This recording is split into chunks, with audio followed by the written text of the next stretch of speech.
In 2010, I was part of a Cornell lab team sent to visually document the impact of the Deepwater Horizon oil spill on birds. Through detailed observation, we found that the scope of oil contamination was greater than most of us knew. Tens of thousands of birds were oiled to some degree. They were not all oiled enough to be captured or counted, but many were certainly oiled enough to affect their health and survival. Nowhere was this more apparent to us than it was on a July visit to Raccoon Island. Raccoon Island is a small barrier island, one of the westernmost in the Mississippi Delta region, and at the periphery of the area that was most heavily impacted by the oil spill. It's home to one of the largest bird colonies in the Gulf of Mexico. Tens of thousands of birds, pelicans, skimmers, and terns nest there.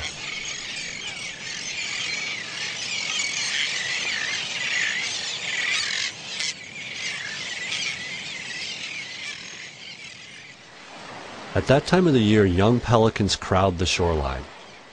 Many have matured enough to wander away from the nest and spend a lot of time in the water.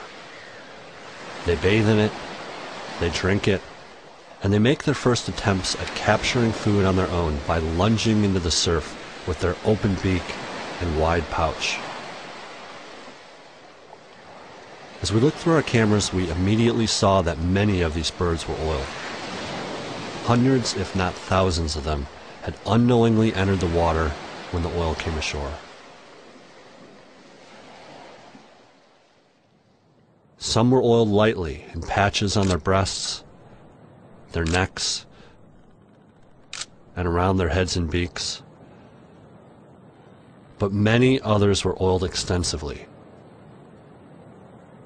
Some stood on the beach, wings outstretched, trying in vain to dry their saturated plumage.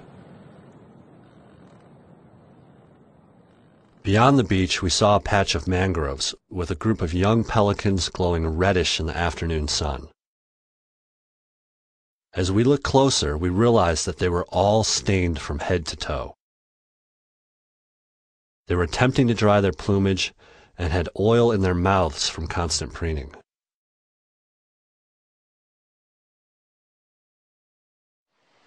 Young terns and skimmers on the island were affected in the same way. From the most mature juveniles waiting to be fed at the water's edge to the youngest of chicks.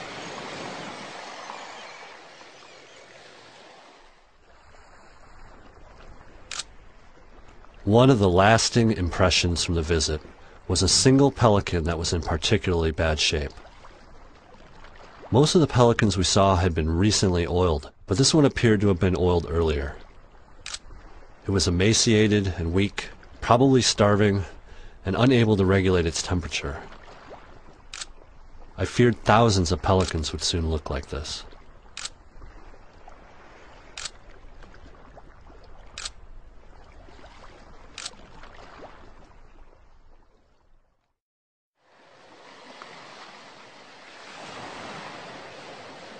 Our experiences in the Gulf showed us the scope and degree to which birds were impacted by the spill. Many more birds were affected than the numbers suggest. For the hundreds of thousands of birds that survived, it remains to be seen how their health and reproductive capacity will be affected. Only through close, sustained observation over time will we begin to understand the true costs of the disaster.